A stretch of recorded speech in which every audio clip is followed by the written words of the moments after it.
So Youth Fusion is a youth organization of the Greater Abolition 2000 network, and we can see a few of those members here today. There is Alan and Jackie and Regina and John Hallam, and I'm not sure, Bill, are you also... I'm young. Yeah. You're young, yes, exactly. So we have a few of them here today with us, supporting us, and we're also very grateful for all of their support and guidance. And I also just want to also, mirror what Rebecca was saying about some of our synergies with the UNODA and the youth empowerment, where Youth Fusion, our 3 pillars are really about intergenerational dialogue, taking an interdisciplinary approach and also an intersectional approach, because we need to speak to people who are more seasoned in the field, learn from them, connect with them, work with them, and also them hopefully learning from us sometimes. And we also really need to work across the board in an interconnected and intersectional way to fill the silos, because I think the nuclear disarmament space oftentimes just, works in our little bubble, and then there are all little bubbles within the movement. And I think the youth, there's a huge opportunity where we can really break through all of these bubbles on every level. So that's really what Youth Fusion is trying to do. And thank you again for all the support from everyone else. And now I will address the speakers and their exciting projects. So as I said before, there are 21 participants. Unfortunately, not all of their faces will be seen today, but we have 3 lovely representatives from each group.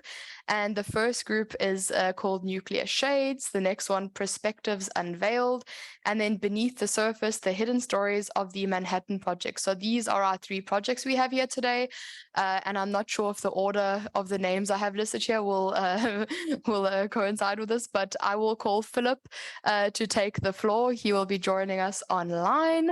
So Philip, the floor is yours, and we're very much looking forward to hearing from you. Brilliant. Thank you very much. Can everyone hear me? Okay, great. So first of all, I would like to thank you all for the opportunity to present on behalf of my group at this fantastic side event. Unfortunately, after I finish speaking, I'm going to have to actually rush off, but I'm really looking forward to seeing the recording afterwards and hearing all about the other projects as well. But okay, my name is Philip Chennery, and as was mentioned, I'm a member of Youth for Disarmament and Leader for Tomorrow and the Leader to Future programs, where young people from around the world have received support, training to develop their own projects designed to engage, empower, and educate youth in their local areas with disarmament and non-proliferation issues. And I was actually very recently here at another NPT PrepCom Side Event just over a week ago, as was mentioned. So it's fantastic to be back, albeit online. But before going further into our project, I just wanted to quickly also introduce the other people, some of whom are here, some of whom were not able to, the other people who I've been working closely with these last few weeks and who committed their free time to support the work and the project of our group. So that is Bachekum Godwill, who is a protection monitor in Tassos in Cameroon, Victoria Skorobadska, who is undertaking an MA European Studies at Regensburg University in Germany, Janet Charieva, an undergrad student pursuing a degree in international relations at Bilkent University in Ankara, Donya Motalov, who is an incoming MA student in law and diplomacy at Tufts University in Boston. So I just kind of want to highlight really some of the diversity that's going into our group.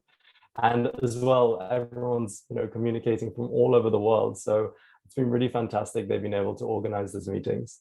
And it's been an absolute pleasure to collaborate with them and to see in action so many other youth interested in the issues of nuclear weapons and disarmament, even when some are relatively new to the field. And really working together meant exploring so many sides of nuclear weapons and where they cross paths with our team. So it actually can get quite individualized, quite personal, such as the legacy of tests, the lived realities of people threatened by the use of these weapons, and the very tangible cross-border humanitarian and environmental damage these weapons promise to deliver. So in May 2018, the Agenda for Disarmament, the Secretary General recognized young people as a tremendous force for change in the world. And the Youth Hotline Campaign has been a huge catalyst for helping translate this potential and this energy into practice. And I look forward to seeing more of that, really. Each one of our workshops added its own nuance to what we could achieve as a cohort, whether this was how to build on the work of an innovative campaign such as ICANN, who translated nuclear disarmament thinking into law, or the impact that galvanizing civil societies across Cold War dividing lines had in influencing arms control treaties, or even understanding the nuances and complexities that exist within UN disarmament control fora and processes. And of course, throughout it has provided the opportunity to create those all too important connections and friendships, which really play such an important role in keeping people invested in these issues and topics and the disarmament world. Okay, so now for the part you're all waiting for, I would like to introduce our project, Nuclear Shades. So essentially, this initiative is designed to get people to reflect on the effects and impacts of nuclear weapons through art and social media engagement. Using a dedicated Instagram and Telegram page as a kind of HQ, the project encourages users both in and outside of the disarmament space to submit via direct and private message an image drawn physically or digitally containing a particular color or mix of colors that comes to mind when they think of the use and impact of nuclear weapons. So this simple and depoliticized form of participation is designed to encourage maximum engagement across lines of age and nationality, whilst at the same time allowing those who are interacting to provide a fantastically personalized way of expressing themselves. Alongside this, the project will also act as a space for those that are willing to submit personal comments or more detailed drawings that come to mind when thinking about the use and impact of nuclear weapons, which will be posted on the account pages with the author's permission. So Nuclear Shades has such as three main aims: to get people interacting with nuclear issues who might not normally, to provide an honest, non-biased and creative space for sharing thoughts and information on nuclear weapons, and finally to design an image, kind of like a collage, using all of the colors submitted to the account by around the end of September. With such a publication, the goal would be to strikingly underline the similarities and commonalities that exist between people from all over the world in the face of reckoning with the existence and impacts of such weapons. So looking forward to that part, really. From the get-go, our Instagram and Telegram accounts would be customized to provide information on our purpose, as well as instructions for interacting with our project. Leveraging our team's bilingual nature, and given the core principles of the Youth Hotline Campaign, our posts will be both in English and Russian. As time passes, the accounts will gradually post simple information on the effects and impacts of nuclear weapons, which would also contain links to relevant organizations' pages and reliable sources. The idea for this is to help inform people who follow and interact with the account, and to allow them better to understand the implications of the weapons, which in turn will feed back into the inspiration behind the colors, drawings, comments that they message us. So shortly after today, we'll be creating 1 or 2 explainer posts, which will include multiple explainer photos that describe the project's aims and features. These explainer posts would also present an opportunity for those seeing them to comment in the comment section of the post with the color or colors they associate with the use and impact of nuclear weapons as a way of getting the ball rolling for data collection. Now, this is also where everyone else here comes in. As a first step, the Nuclear Shades team will then share the page and the project explainers with their personal network, and of course, using that of Youth Fusions, with the idea to bring around 100 initial followers. But we hope that the project, the account, and the explainer posts will be shared through as many other channels as possible. This includes the social media channels of youth organizations, those affiliated with larger initiatives such as Youth for Disarmament or Youth for CTBTO, and ideally also shared by bigger accounts such as UNODA, ICRC, ICANN, as well as through word of mouth or other personal networks, and any networks that anyone watching this knows. And of course, as we go on with the project, we imagined it to be an open project, so we would gladly welcome anyone who is interested in participating as part of the team managing Nuclear Shades and its evolution. We'd be glad to include new perspectives and even support spin-off projects if that's possible. The disarmament world really can't get enough of the creative potential of young people, and there can always be more of such initiatives looking at these important issues and new ways of tackling them. I encourage anyone watching who has ever thought about how they could get involved with the projects or even wanted to start their own, to reach out, as they will find a welcoming support system. And you can get in touch either through Youth Fusion team or directly with us through the Instagram page of Nuclear Shades or with any of our team on LinkedIn. Thank you very much for listening, and I really look forward to carrying on the conversation and interacting with you all in the future. So thank you very much.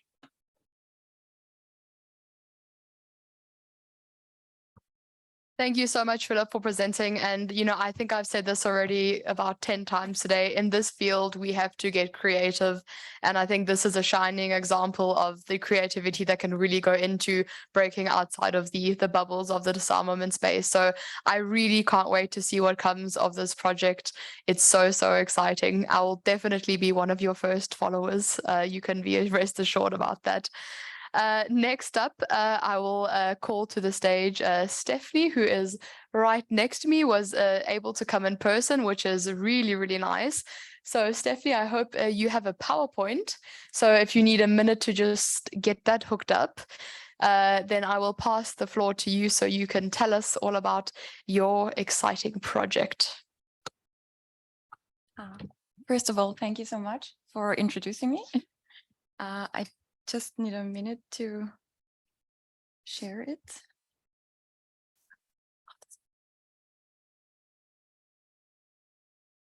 Is it shared? Is Stefanie a host? Yeah, it's on my laptop. Can someone maybe make Alan? It's been shared. No, okay. You can start the slideshow. Like, However you start. You've got it on Google. I don't know.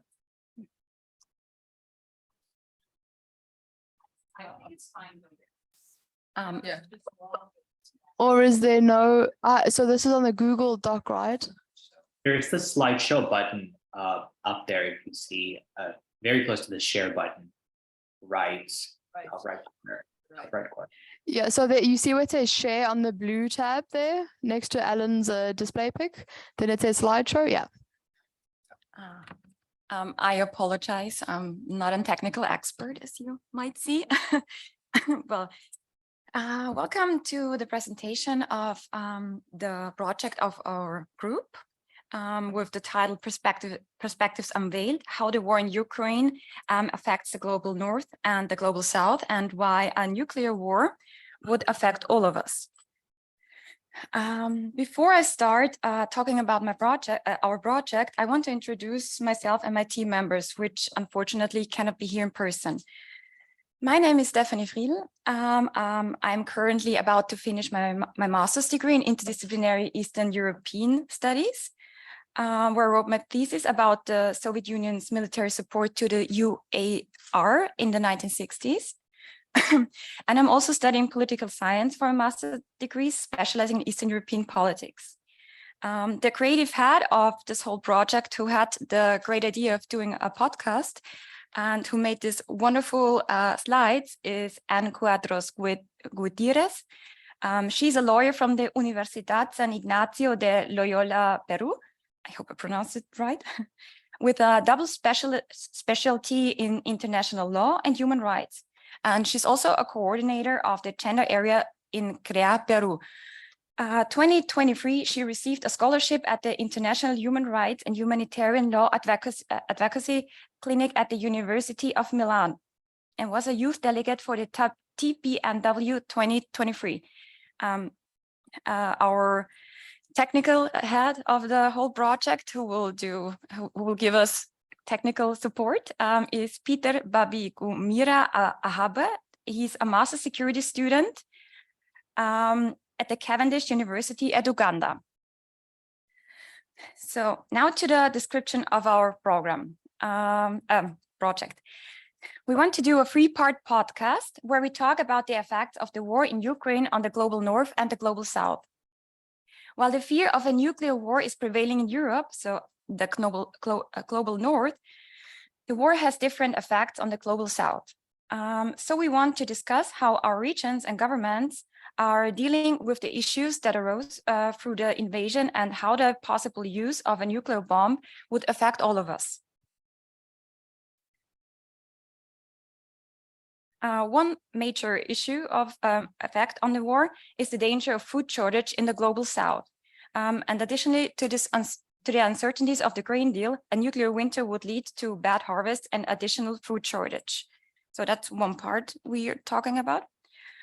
Another question is how Russia's full-scale invasion of Ukraine increased the risk of a nuclear war.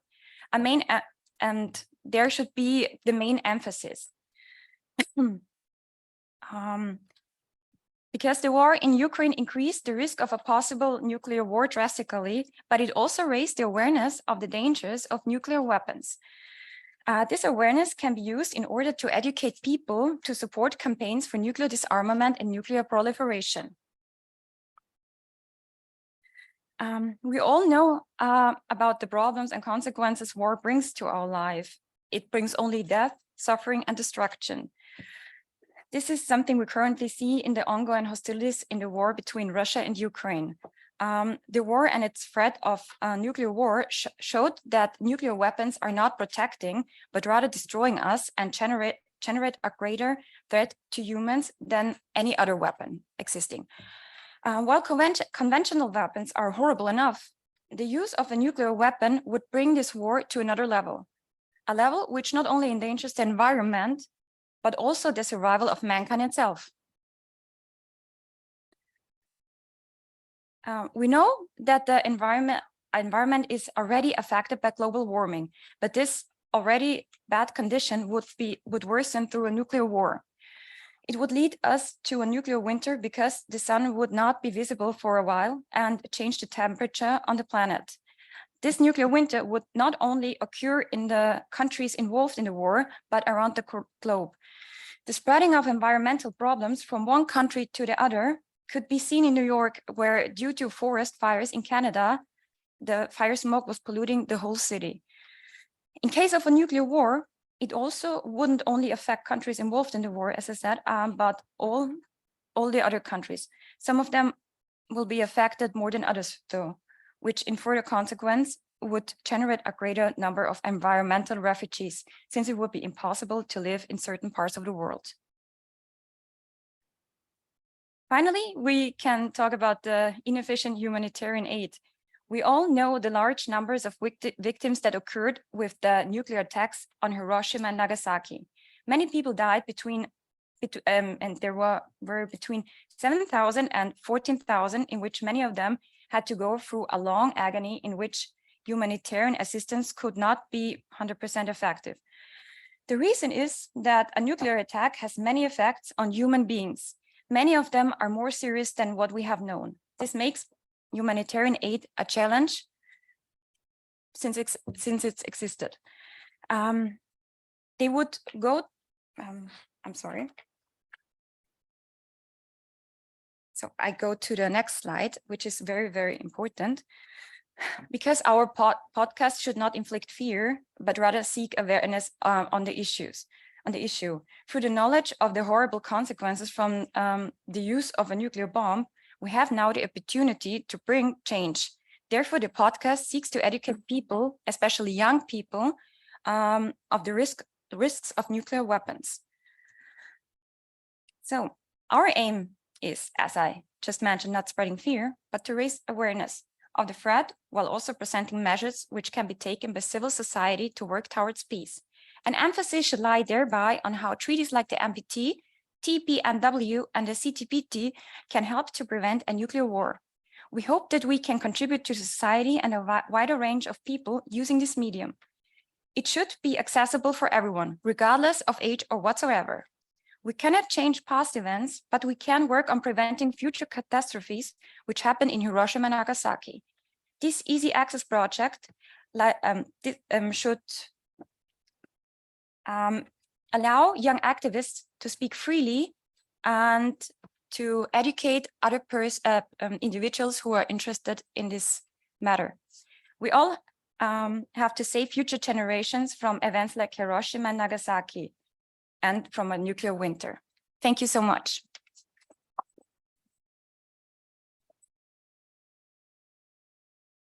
Thank you so much, Stefanie, for doing the presentation. It was really lovely to hear about especially the global North and global South focus, because I think oftentimes in this conversation, nuclear weapons are very much focused on the global North, and obviously some other rogue states, but it's never a wholesome discussion. And I think that this narrative and discourse is highly valuable to bring to the table to really emphasize that we're all actors across the globe. If a large-scale nuclear war happens, we're all impacted. And I think that's really the bottom line here. And also, even though it's a very scary topic to talk about, I'm very happy that you're not just fear-mongering people, you're informing them with information. Information is power. And you're also giving them tools to actually look forward and say, hey, we can do something to prevent this. We have power. And I think that also giving people a bit of hope and a bit of agency is really important. So thank you so much for your group for doing this and thinking this up. It's more important than ever now. We need all the tools in the toolbox and all the people from everywhere to be in with us. So thank you so much. And now we are going to go to our last but certainly not least project, which Kyle will present for us. Hello, everyone. My name is Kyle Tucker, and I'd like to talk with you today about the third project in the Youth Hotline Campaign, and that is Beneath the Surface, the Hidden Stories of the Manhattan Project. So our group consists of, they couldn't be here today, but Daria Stanovich, Joel Christoph, Lydia Atto, and then here we also have Christelle Barakat, and she'll briefly give a short remark after I finish. And again, my name is Kyle Tucker. So our project was really based on trying to seize the moment and seize the cultural zeitgeist right now surrounding the film Oppenheimer. I think a lot of people in the nuclear and disarmament policy communities broadly have realized that this is an opportunity to kind of spread the word about nuclear issues among the general public. Oppenheimer, is a blockbuster, has a very famous director behind it that's often popular with young people, his films. And so this was really a good opportunity to kind of explain these topics to a general public and try to get out there the idea of non-proliferation, disarmament, arms control issues, and things of that nature. And so, while the film isn't perfect, I do think that it's a good vehicle to get these issues out there and discussed among youth. And when I went to go see the film, I saw it with my father and a couple of my best friends. And of course, they're not involved with anything nuclear related. And I tried to pay attention, what questions did they have? What did they not understand from the film? What things could be expounded on more to try to educate people about these issues. And so that's why we wanted to call our project The Hidden Stories of the Manhattan Project, because we wanted to talk about some of the things that weren't discussed in depth in the film that people might not know about, that are really important to understanding both the context of the Manhattan Project, the nuclear era in general, and then the modern disarmament issues today. So these things included, different ideas we're working on, include things like talking about the impact on Japan, of course. This famously, a point of contention with the film is that the aftermath of Hiroshima and Nagasaki were not depicted in the film. That's an artistic choice not to do that, but I think it's very important that we explain to people exactly what happened. And our project is one avenue that we can do that through short blog posts and Instagram posts with Youth Fusion.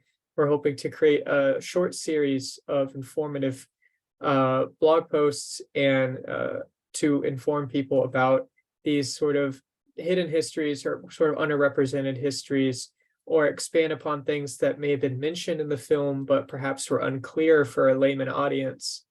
Other things include the impact on Native American communities, the downwinders after the Trinity test. Again, another point of contention with the film is that it didn't adequately depict or even downright mention the consequences that the downwinders suffered following the Trinity test. And so each person in our group is going to write a short blog post and create just a small piece based upon a question that to them they thought was pertinent, that needed to either a story or a concept that needed to be explained better to help the average layperson better understand disarmament issues. So like for me personally, I thought, a big thing in the film is the difference between the A bomb and the H bomb, and Oppenheimer's reluctance to work on development of the so-called super. And while they explain in the film that this weapon is larger than the A bomb that was depicted earlier in the film with Trinity, my friends and whatnot sort of struggle to understand truly, what does that mean? That it's bigger, that's megatons versus kilotons. And so the post that I'm making is focused on sort of the background of additional facts about Edward Teller and the H-bomb project, and then humanitarian impacts that come with that, with the testing of the H-bomb in the Marshall Islands, and the fact that most of the bombs in nuclear arsenals today are H-bombs, and how these have such a potentially larger impact than what was seen at Trinity, Hiroshima, and Nagasaki. So Christelle will talk a little bit more about her idea, but that's sort of the crux of our project, is trying to educate people about these hidden histories of stuff that may have been mentioned in the Oppenheimer film, or are connected to the story of Oppenheimer and the Manhattan Project, that would be very useful and very important for the average audience member to learn more about, to be more educated on disarmament issues. And hello, everyone. So my name is Christelle, as as was mentioned before. As you all know, I am in the same group as Kyle. So regarding our project, I will just add on a little bit about it and about what I'm working on in regards to it. But also, I do want to take this opportunity to share my insights about the Youth Hotline in general, and how it has been, for me as a participant partaking in the Youth Hotline campaign. So first, I just want to add on to what Kyle mentioned, that this was actually originally his suggested idea. And, the rest of the group, we were all very excited about it, especially after he shared his vision for it. And I think, that's because we all have friends, again, who have seen or are going to see the movie Oppenheimer, and who are not necessarily in the disarmament, non-proliferation, arms control, or related fields. And even, going online, like if we go onto social media platforms, we see a lot of individuals who are questioning whether the movie was true to reality, or if it was, exaggerated, or some individuals even tend to forget that there is a historical component of it. So this is why we are hoping that this project will help us explain, particularly to individuals who are not within the field, and especially youth, the components related to these fields, which might not be easy to pick up on if you are not part of these fields. So sometimes in the movie there could be, a sentence or a small scene which we hope to, so to speak, zoom in on. For me personally, my focus will particularly be on the downwinders and radiation sickness. And these are not necessarily, strongly depicted in the movie, or even depicted at all. And this is all the more reason why I believe it is important to highlight them. But also, I know other group members who will be focusing, for example, on indigenous individuals and their rights, or how they have been impacted, by everything that Oppenheimer was doing, and by the creation of the laboratories in New Mexico. So generally speaking, about the Youth Hotline, I think this was a wonderful opportunity. So I do want to thank Youth Fusion and Yvonne for creating this project. I was personally motivated to apply to the Youth Hotline when I first saw it and read about it, because of the emphasis that it puts on dialogue. I've been part of a lot of different programs that have included a dialogue component, but here specifically, I really appreciate seeing dialogue being intentionally and explicitly focused on and mentioned within the Youth Hotline, particularly at a time when dialogue is so needed and not enough of it is taking place in the world. Throughout this journey so far with the Youth Hotline, I have learned so much about the historical attempts at dialogue and citizen diplomacy between the US and the USSR back then. And I have also, generally grown in my knowledge. I also really love how this program turned out to be very inclusive in an attempt to recreate or mimic parts of that historical dialogue, notably on the youth level. So, acknowledging that I personally come from Lebanon, but I was also allowed to be part of the Youth Hotline campaign and to really learn from the past and from the present and what is going on.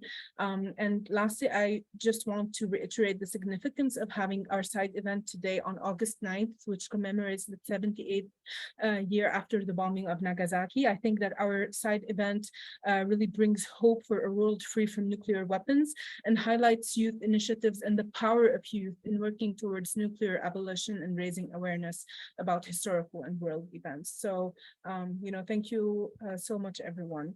For being here today. Thank you, Youth Fusion and Yvonne. Thank you, Kyle, for this wonderful idea. And that's all I have.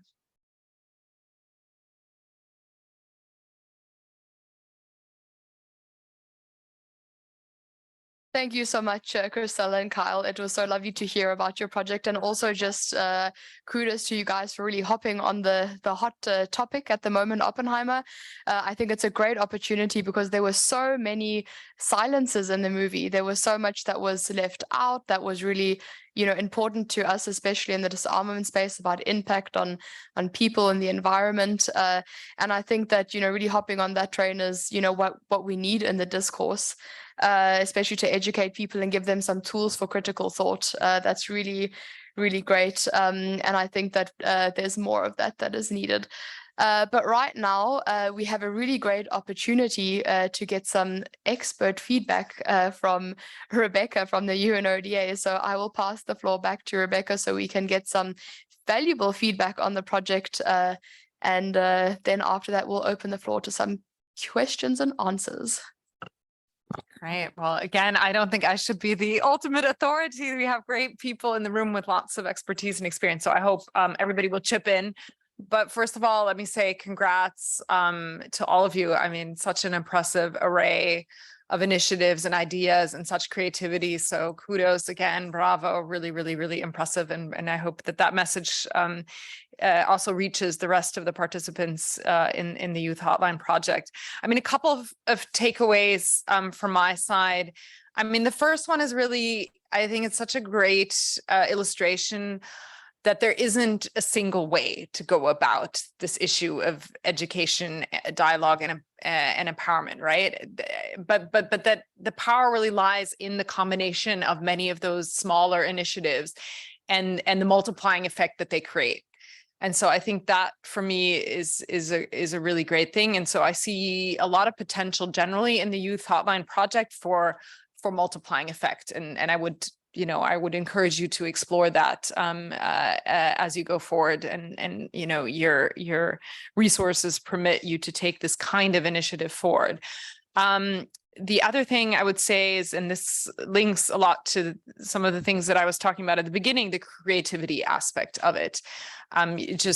You've shown with these three projects the many different ways in which you can reach people.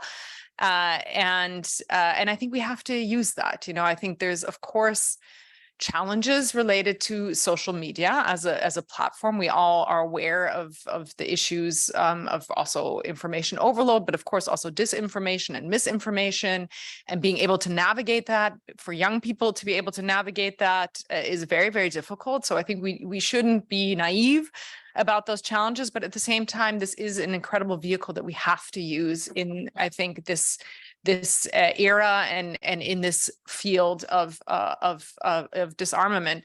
And so the fact that your projects are all have some component of that in one form or another, I think is is quite important. But I also really, what resonated with me was all three of you, I think, we're linking also to the projects really not being ends in and of themselves, but more springboards to more activity and more discussion. And it reminds me a little bit about a conversation we had in this very room just earlier this week when we were discussing the nuclear storytelling project that Youth Fusion, or at least Wanda and Michaela in their personal capacity have been involved in. I think many of you who are here today were also at that discussion. And I think, any opportunity that we have to bring these issues out into the mainstream, whether it's through a movie like Oppenheimer, or whether it's through art and other means that make it more accessible to the lay audience, are good. But they're not the end point. So how do we use those then to create discussion and dialogue and further education and learning? And I think some of you mentioned that that's really also built into your projects, is that kind of link to further platforms for discussion, linking to authoritative sources of information. I do think that's quite important. We like to think that as the UN, we do represent that. The information we put out, we are very careful that it's authoritative, factual, neutral in how we present issues. And so I think that is very, very key. I also really liked what you said, Stefanie, that, and I think this relates also to the other project, awareness, not fear. This is also a challenge in our field. I think it's a scary field to be operating in, and the consequences are, existential. And so we have to be clear about that, and we have to present the facts. But it's very important, especially I think when engaging people outside of the bubble, as we like to say, to ensure that it's done in a way that stimulates them to feel they have agency, they can in fact do something, and that it's not just that they don't feel powerless amidst this tremendous challenge. So I think a lot of what you've described in terms of how to link these initiatives to more learning and engagement is really, really important. I also like that a number of your projects, including the one that you were just mentioning, Stefanie, are really connecting disarmament to broader risks and really highlighting the importance of looking at disarmament not just as a niche area. What does it mean for these broader challenges that we face collectively as a humanity, and very much applaud the diversity of perspectives. And Ivan, I think, your idea of using the hotline, the kind of Russia-US, but then broadening it to a diverse geographic range of actors is key. So if you move forward with this, I implore you to continue that very open and global perspective, because I think that is so key. And I have to say, sitting where I sit in the UN and being, in these different intergovernmental fora, this is really something that we hear quite a lot in the disarmament discourse, the frustration that's often felt, in particular in the global South, in terms of how conversations are had and how decisions are made. And so I think any opportunity to bring those more global perspectives into the conversation are very well welcome. So look, I think it's great. Keep it up. Let us know how we can be helpful in taking these kinds of issues forward. I think you'll find a very great openness on the side of UN ODA in our office. So I hope we'll be able to keep in touch. Look, again, I'd love to hear from the rest of the room about their thoughts and reactions, and congratulations again. Thanks.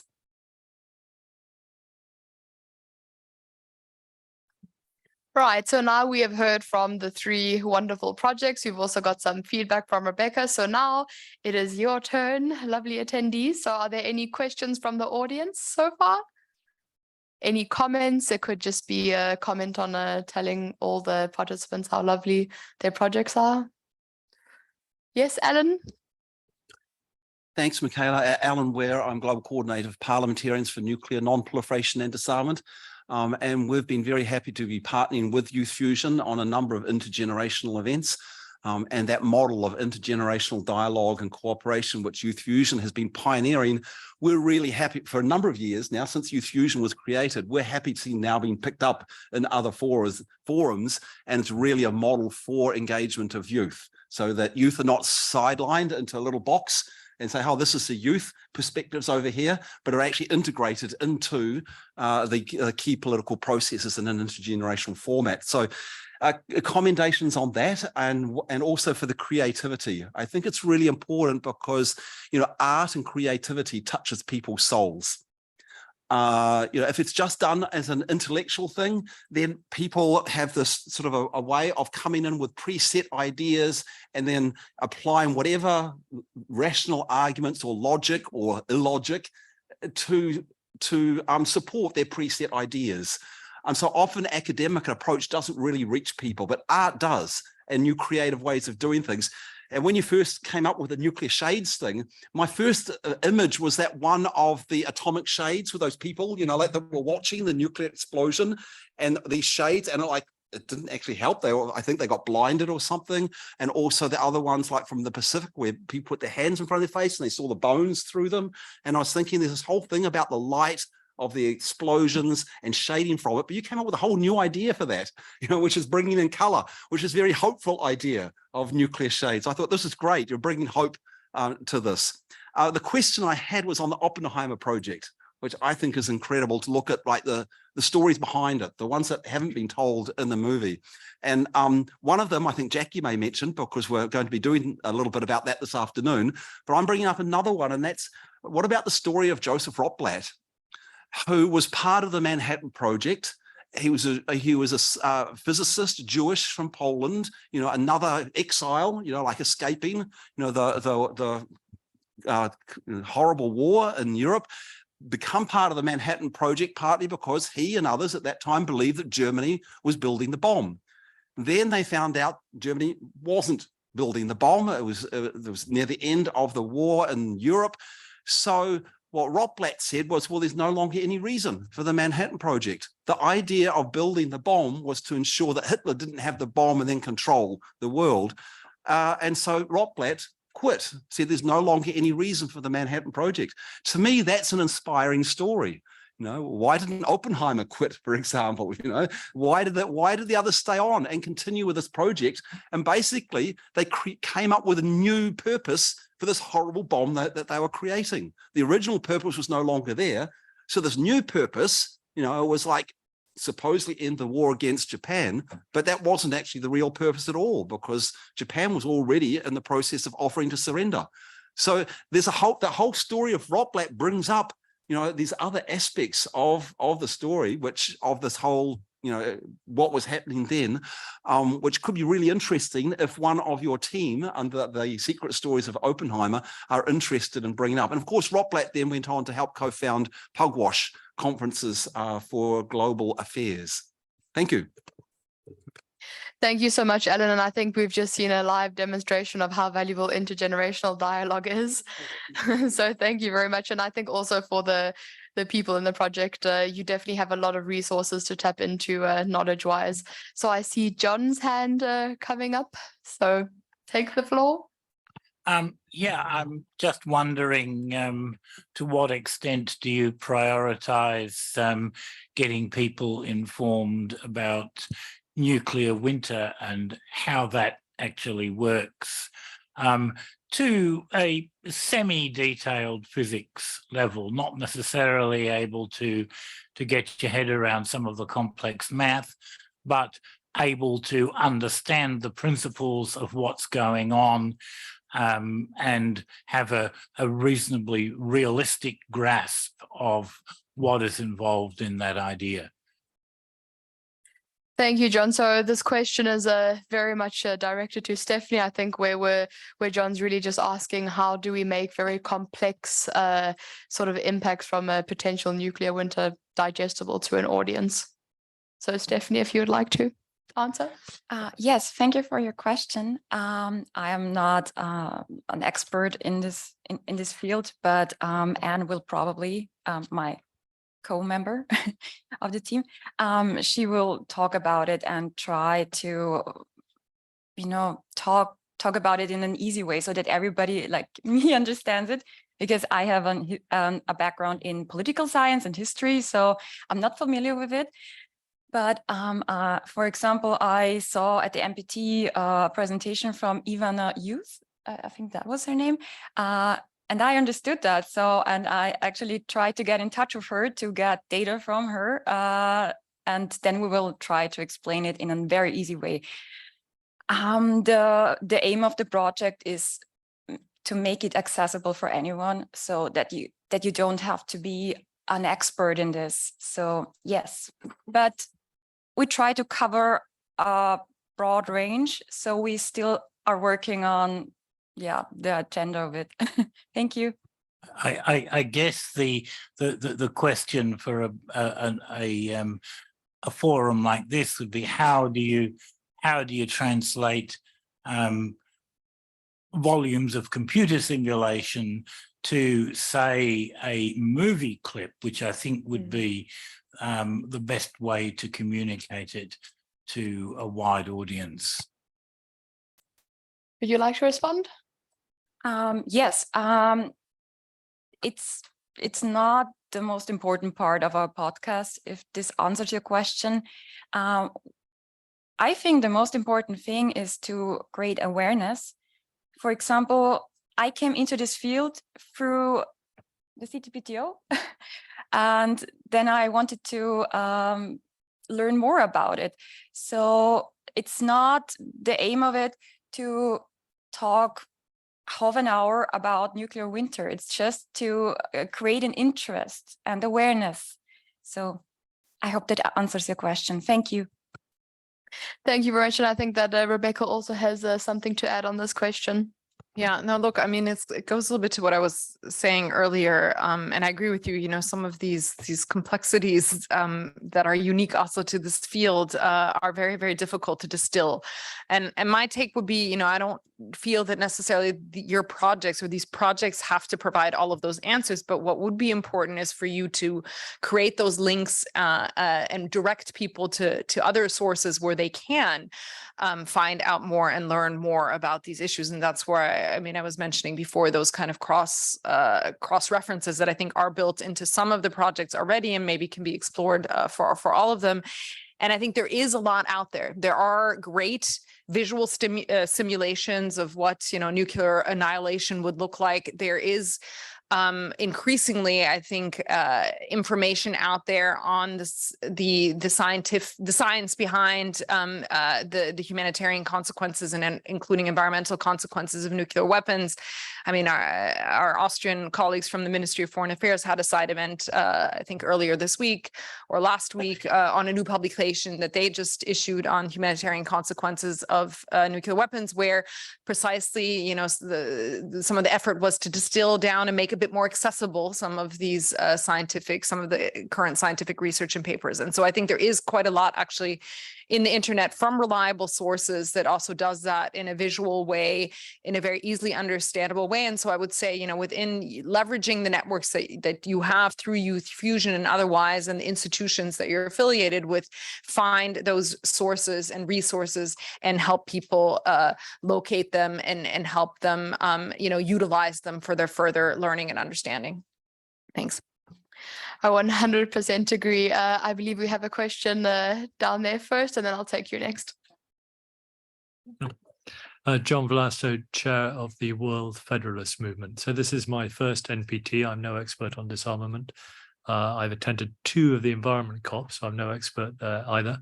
But as an outsider, they're incredibly similar processes, which are huge, expensive, intergovernmental, decades old and failing. The doomsday clock is ticking ever closer to midnight.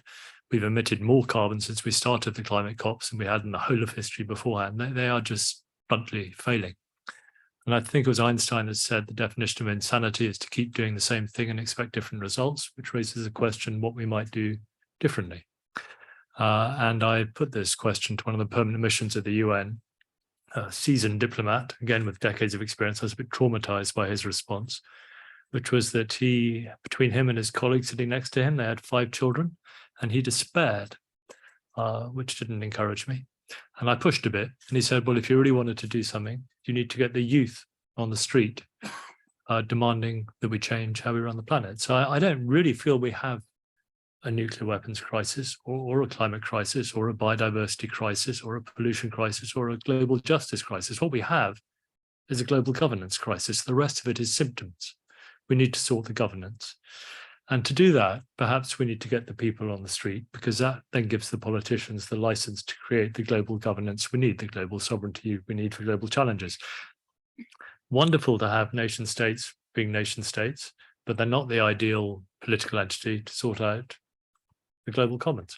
So my question to Youth Fusion and to the hotline, is there a hotline for climate? Is there a hotline for biodiversity? Should the hotline perhaps broaden its perspective? Should Youth Fusion perhaps broaden its perspective? If more of the same isn't going to do it, we need the people on the streets from all over for all these causes demanding change.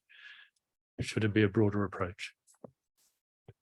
Thank you for that question, John. And I think, Ivan, maybe do you have some thoughts? I think maybe you would like to answer this question. Yes, sure. Thank you. Thank you for the question.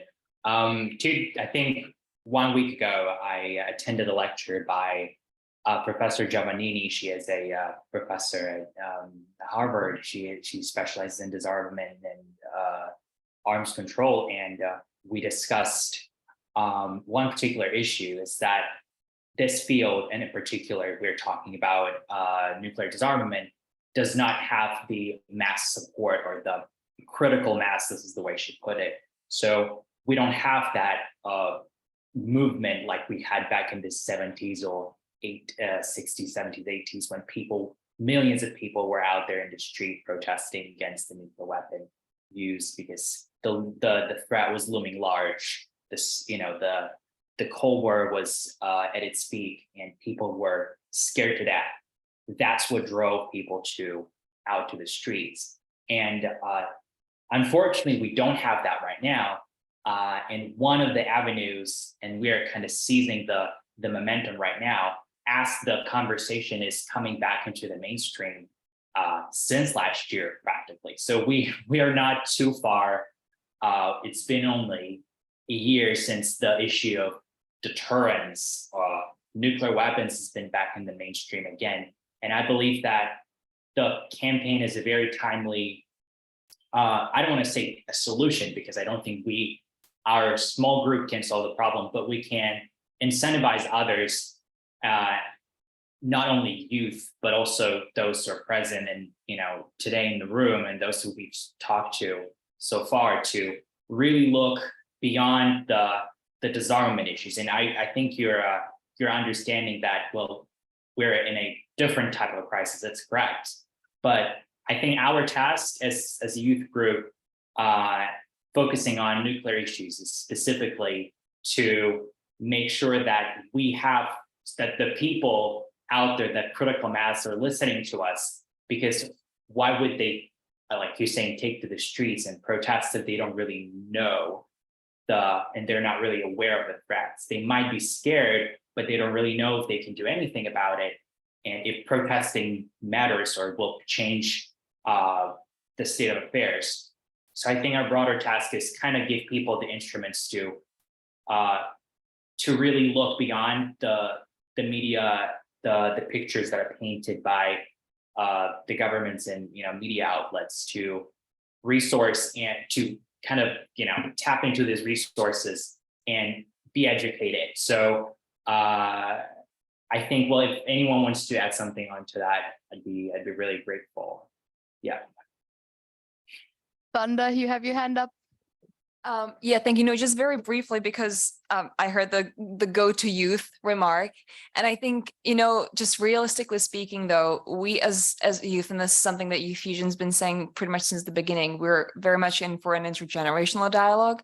But that also means that the young people do need the help of the more seasoned in the fields, of those who have the resources. We can organize. Just to put this into perspective, Youth Fusion runs solely on volunteers. None of us are paid. We do this at midnights when insomnia kicks in. We organize these programs. So it's fantastic to say, go to the young people, but the young people need desperately need the help to be able to materialize, to facilitate the spaces. And Youth Fusion is incredibly privileged. We are incredibly grateful to the support we are receiving so that we can be here, we can have a presence at the NPT in other spaces.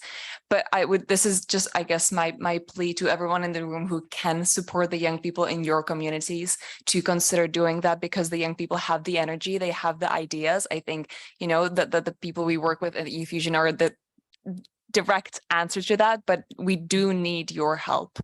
We cannot do this and push for all of this alone.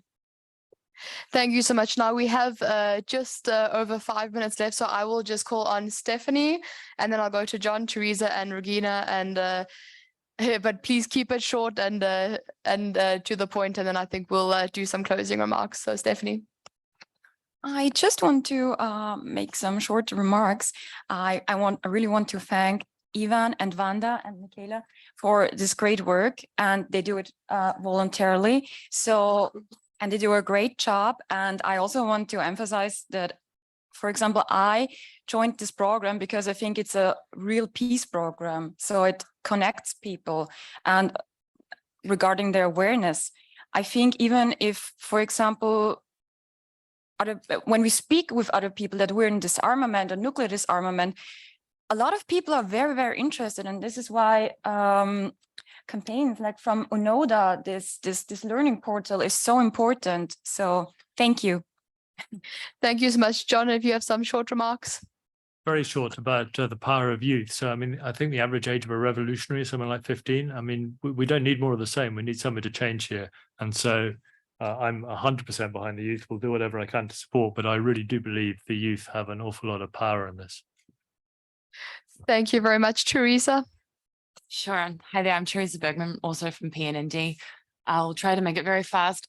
Just to second what Wanda said, I think that a lot of the young people working on these projects are, as you said, volunteers at midnight, probably paying large university fees, and after that they do unpaid internships. So the whole structure around involving youth more and asking them to be more involved is also flawed, because they are overworked and underpaid and overwhelmed, I think, in many situations. I also wanted to ask a question about if there had been a consideration of firewall issues for young Russian people, internet censorship. Obviously, it is very logical for you to be basing your ideas around social media and internet engagement, your digital natives, but how does that work with accessibility and usability and potential safe cyberspaces that can be created for real talk that isn't exposed in the public and doesn't actually endanger young people? That's maybe a big question for this late in the session. We can also talk after the session if it's pushing time too much. Thank you. If we have a quick response from anyone who has personally experienced any cyber sort of issues with the firewalls and such, anyone? I mean, Ivan could speak to this, but we were very careful about what channels we use so to ensure that the channels are available in Russia and in all the countries that our members come from. So in that sense, we are trying to be careful. That being said, and again, Ivan would be a better speaker. It is hard to reach Russian youth these days, especially outside of our circles, for security concerns. But I'll leave it to Ivan. That's right. We are using platforms that are available in Russia and are safe in Russia as well. And I'm very grateful to all of the participants who kind of took that into consideration when developing their ideas, since the rhetoric that we might be using and we are using in the campaign is also very carefully well worded, since we don't want to endanger and jeopardize anyone's security, because we have participants based in Russia or traveling to Russia, myself included. So that's why I believe that keeping that in mind, and I'm really grateful for your comment that this is something that we might have to consider if we want to move and expand our project, since it is our objective to reach as many Russians everywhere in Russia inclusively. So thanks for that. Thank you very much, Ivan. I think that's a really great insight for us to all keep in mind, that we all don't have the freedom of expression all over the world. So there is also an issue of democracy. We're going to just go to Regina. So 2 last questions. So Regina. Yeah, I'm Regina Hagen from Germany, and I'm very impressed with what I heard today. the creativity and also the knowledge the participants have already acquired. I'm really impressed by that. And I do offer, if anyone takes up this Joseph Rothblatt thing, to talk to them, because my path of life was actually changed through meeting Joseph Rothblatt. 2 comments, maybe, because we don't have much time. One thing I would be interested in, but I'm sure we can't discuss because of the lack of time now, unfortunately, is language. I'm another generation. My English for German standards is not bad, but I noticed that all of the participants from Youth Fusion I've ever heard from speak fluent American English, and they speak very fast, like many other native speakers do. And I often have a problem understanding them. And I think language is just such a barrier as maybe technology can be. So I wonder, how can other, people in other countries that do not come from the academic field, that do not do a master's degree or so, are they involved? Can they be approached at all? I do understand that you can't do things in 250 languages or even more, but I'd be interested to hear maybe after the session, or maybe I meet someone tomorrow. And another thing, I am between being an academic and an activist often. And I wonder, how does all the knowledge and the awareness, the Youth Hotline project and the other Youth Fusion projects raise, how does that transfer to action? Because it's good to be at a conference like this, but a diplomat once told me, as long as you don't bring 500,000, and that's an exaggeration, certainly, people on the street to demand Germany to give up nuclear sharing, the government is not going to do that. So we know no one is going on the street. When we do, we are 20 or 30 people. So there must probably be different ways of activity rather than going on the street. But how does all this awareness transfer to actually tackle the governments and their reliance on nuclear weapons and their agreement to the implicit agreement to nuclear weapons? And I think that is a real challenge. Thank you. Thank you again very, very much for the work you are doing. And I know what it means to work as a volunteer at midnight. I really admire you, young people. Thank you so much, Regina. And I think they will definitely discuss these points a bit later on today, because they are very big questions. And I think we need some nuanced discussion on them because they're very, very valid. Now we have one last question. I will fast. Zurab from Georgia. I am chairman of non-government organization. I would like to ask, do you have some business plan, strategic plan, and technical tasks to represent your project into the grant system and find some funds? If you have this, we can communicate and we can do something interesting and find money for your projects together. Thank you. Thank you very much. I think that that is something that we'll definitely discuss afterward, because I think that's also one, as we've sort of recognized as a theme, money is a huge issue. I think Vanda and I always say, imagine if we actually got paid what we could do. We do so much at 12 o'clock at midnight at the end of our day together, but imagine if we could actually put all of our energy into it. We could, maybe get on the streets, as Regina was saying. But I think now I'll just give anyone the floor who wants to do some finishing remarks, maybe Stefanie or Rebecca, or anyone online. Maybe Ivan, you would also like to say something, but just keep it very short and no pressure, but just some optional finishing remarks. So yes. I didn't prepare for that. I just want to emphasize that we're in a time which is like in the Cold War. And for example, I think that more hostilities are not helping to create peace. And my big, I want to show my respect to Wanda and Ivan and to Michaela that they did actually something very, my English is good, but in such situations, it's getting bad. No, it's very brave to do something, because in the moment when we talk about Russia, it gets very negative. And there is also another Russia. Russians are protesting in the streets against the government, risking their existence. In literature, there's samizdat literature, which is only about opposition. So, and there are Russian workers who are helping Ukrainian refugees. And I think we shouldn't forget those Russians, because they are our hope for peace and maybe a new democratic Russia. Thank you. Thank you very much. Anybody else, Rebecca? Think you would? Yeah, well, thanks again. I mean, there's so many issues that were just thrown up at the end of this conversation that I would love to talk more about, and that are, merit their own side events. I mean, very important issues around, Teresa, I totally agree. We have to be very careful not to amplify or widen the digital divide, I think, in a lot of these approaches, and be very mindful of security implications, especially for young people, activists in many of these countries. I have my own young Russian staff who's participating online because she hasn't yet been granted her Austrian visa to be here in person.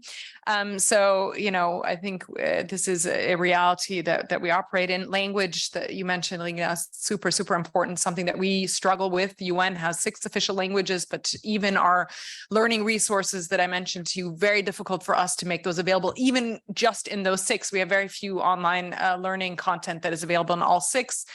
And that's just a fraction of the languages spoken around the world. So, for us, it's also about finding those partners and institutions and individual academics and other partners that can take content that is out there and then, adapt it to the local context, including languages, to make it more accessible to different audiences. So look, I mean, I would say keep doing what you're doing.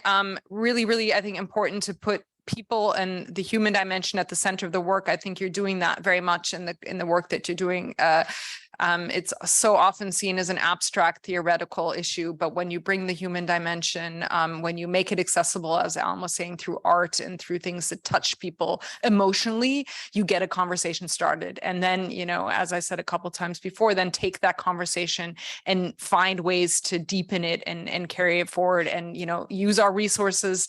We're happy to make, they're free, they're out there.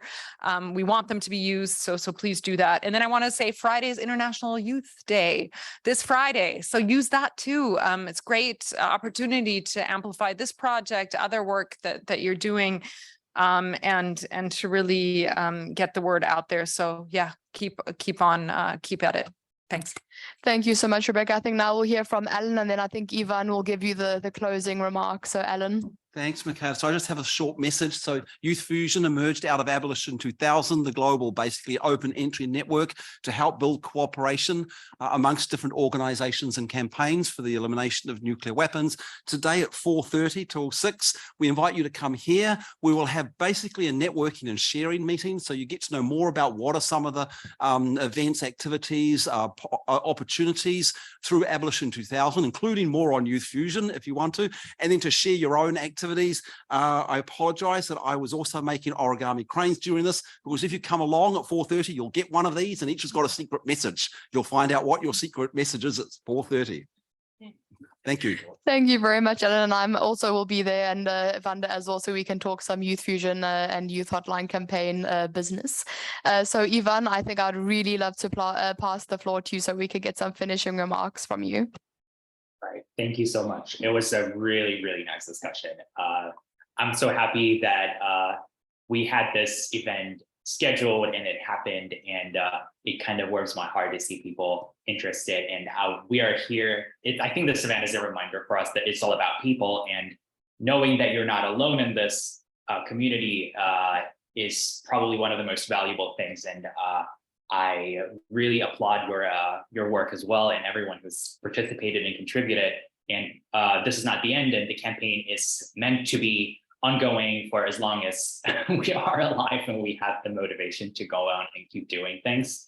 And I'm really happy that we're leaning into this drive and inspiration and seizing the momentum to support each other. And I think that I will leave it at that, because the support system that we're building here, it's not just for the campaign or for this year, it's for the future, and it's for our lives as we grow, as we might be able or might change the field or do something completely different. I think the support system that we're building from scratch here is going to be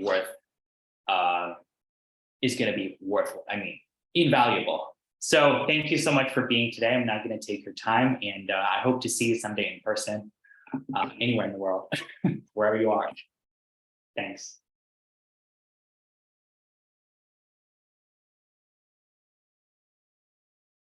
So just a last thank you for all coming here today, and then hopefully we'll see some of you later on this evening, and it's in this room as well, right? Yeah, and then we can all have some nice talks and see each other again. So have a great day and enjoy the rest of the conference. Bye-bye.